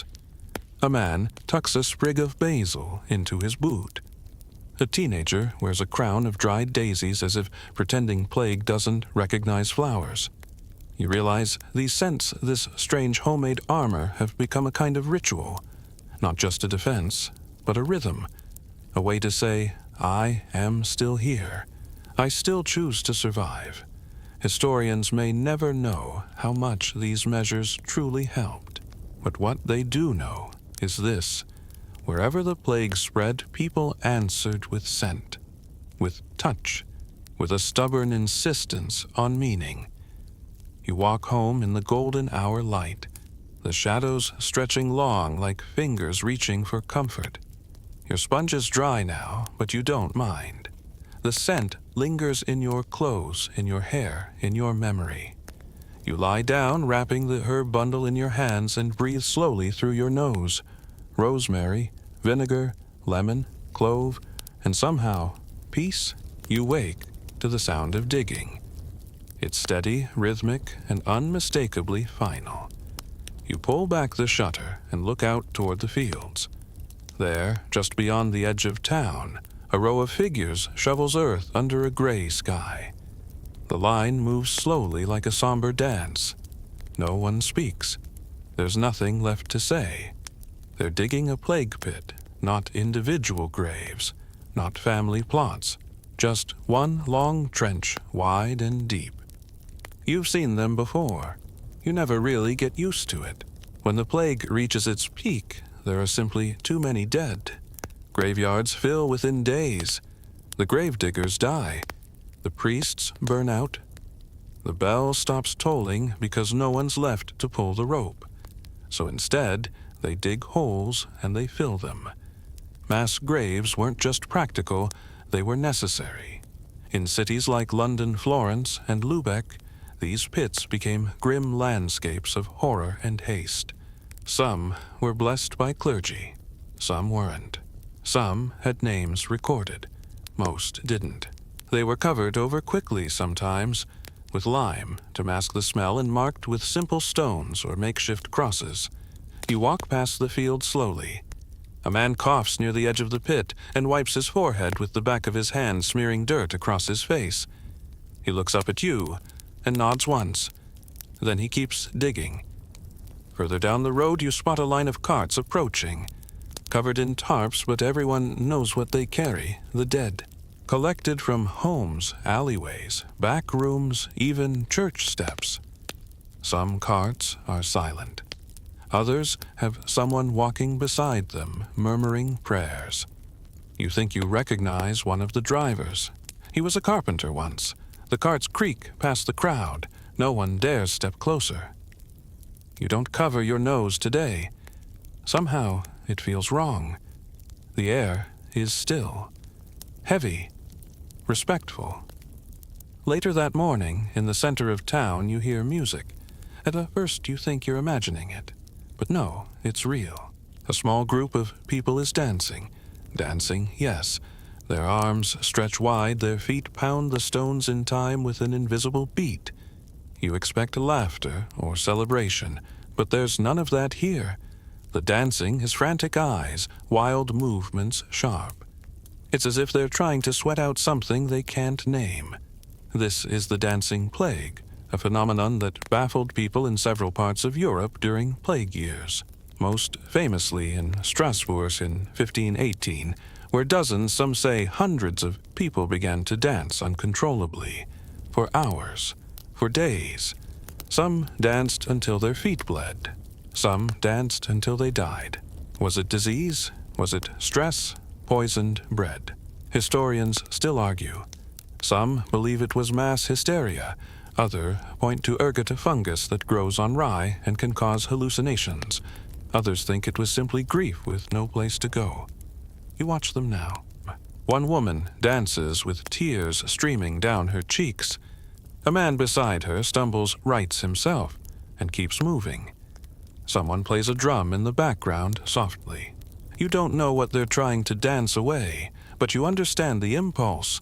Afterwards, you walk toward the chapel. Inside, a new statue has been added, Saint Sebastian. His body riddled with arrows, but serene, peaceful. Candles flicker around his feet. People kneel before him in silence. One man kisses the stone hem of the saint's robe. A child leaves a sprig of lavender. Saint Sebastian wasn't originally a plague saint. He was a martyr. But as the plague spread, people saw him differently. Arrows, swift, invisible, deadly, became a metaphor for disease. And since Sebastian survived the first volley of arrows before his death, he became a symbol of endurance, of second chances, of hope. In some cities, images of plague saints were painted on doors, worn on pendants, even carved into walking sticks. They weren't just decoration. They were talismans. Later, you find a shrine set up on the edge of the fields, small and crude, made of stones and dry wood. Inside is a painted image of Saint Roch with his wounded leg and loyal dog. A bowl of food has been left beside it. Someone believes the dog still comes. You kneel for a moment. You don't pray. You just breathe. As you walk back into town, you pass a group of young women singing. Not loudly, just a quiet, haunting tune about red flowers and falling stars. It might be a lullaby. It might be a warning. One of them hands you a plague ball, a round clay token with a cross carved into one side. It's to remind us, she says, that we're still here. You thank her. She nods, and they keep singing. Some people paint murals on their homes, now images of angels, of saints, of people dancing. Some are beautiful. Some are terrifying. All of them are messages. We lived through this. We mattered. Historians have found these images centuries later tucked into crumbling walls hidden behind layers of plaster. Proof that even in the worst times people still made art. You return home that evening to find someone has left bread at your doorstep, still warm, wrapped in a cloth soaked in vinegar. A small flower is tucked into the knot. No note, no name. You sit by the window and eat slowly, watching the smoke drift from the fields where the pit was filled earlier. You think about the dancers, the diggers, the saints, and how even now, even in this, people leave each other gifts. You light a candle and place the plague ball beside it, not because you believe it works, but because it feels like something. And sometimes in a world of shovels and silence, feeling is enough to keep going. The sun rises behind a veil of pale mist, and you wake to the sound of quiet. Not silence. The world is never truly silent, but something gentler. No shovels, no whimpers, just the soft creak of shutters being opened, the low murmur of someone sweeping a doorstep, the distant splash of water being poured into a basin. Morning has returned almost timidly, like it isn't sure it's allowed. You stand and stretch stiff from another night on the floor, your back wrapped in the same cloak you've slept in for weeks. The scent of lavender from your herb pouch is barely noticeable now, faint, like a dream half remembered. Still, you tuck it back into your sleeve because habits, even fading ones, have power. You step outside. The street is empty, but not abandoned. A cat weaves between barrels. A boy carries a basket of onions.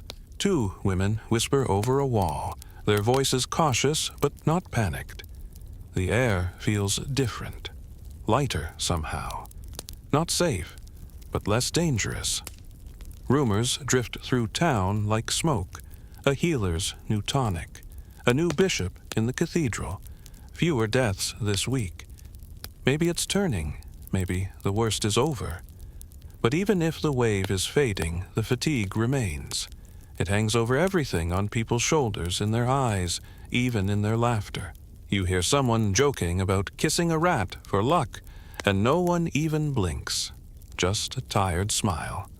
You laugh, too, because there's no energy left for offense.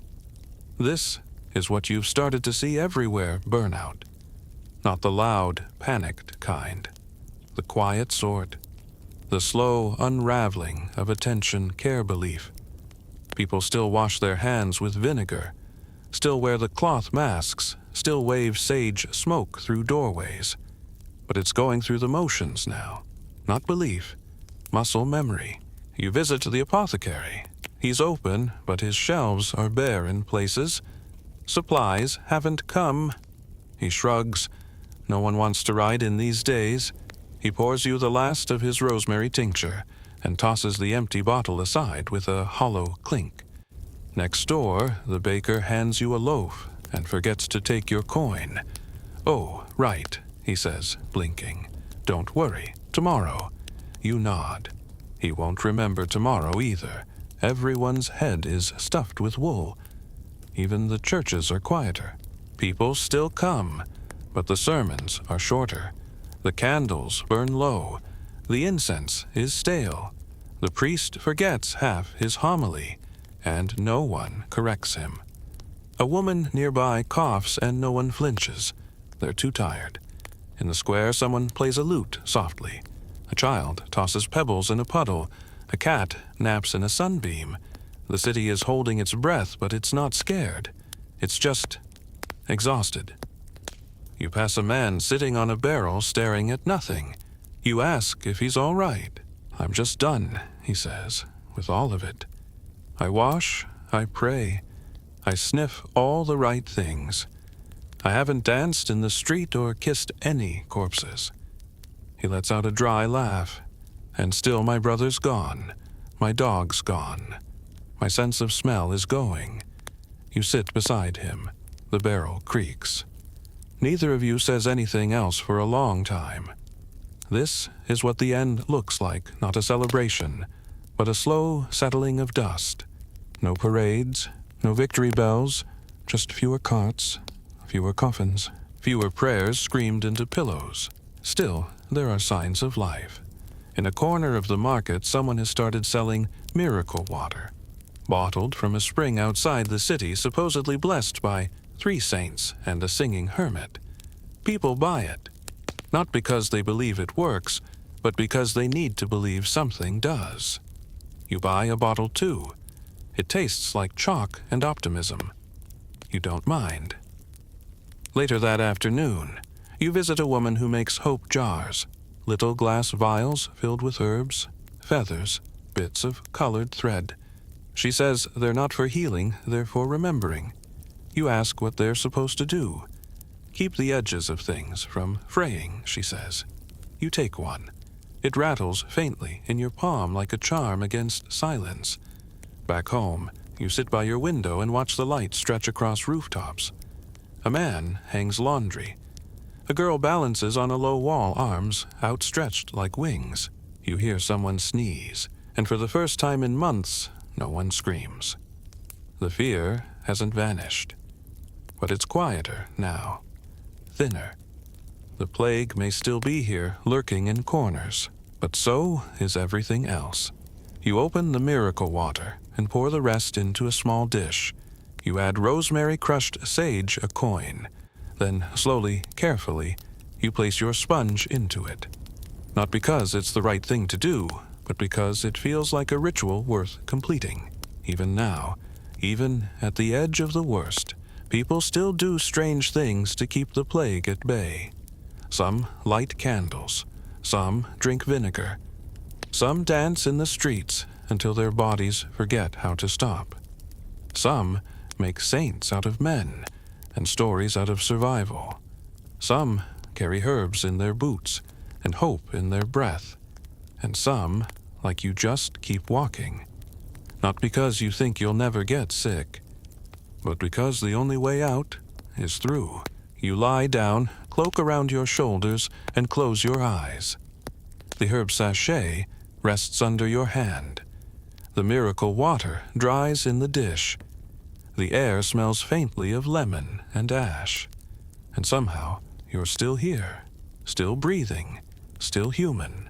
So now, as your breath slows and your eyes grow heavy, let the images of smoky streets and clove-stuffed oranges drift gently away.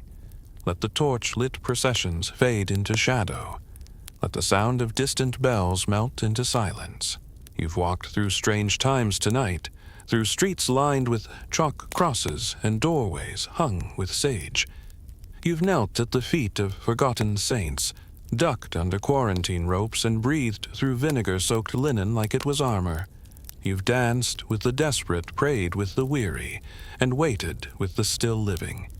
And now, it's okay to rest, because the people you met, the ones who soaked their clothes in rosewater, and sang to the stars and clutched their stuffed fruit charms, they weren't so different from you. They were scared, yes, tired, but they kept moving, kept trying, kept hoping that something, anything, might keep them safe.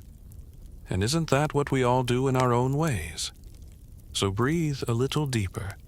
Now, feel the quiet settle into your bones. Let your mind soften like candle wax. You've wandered through enough fear for one night. There's no more plague to run from here. Just peace and the soft, steady rhythm of your own survival. You're safe. You're warm. You're home. Sleep well, traveler.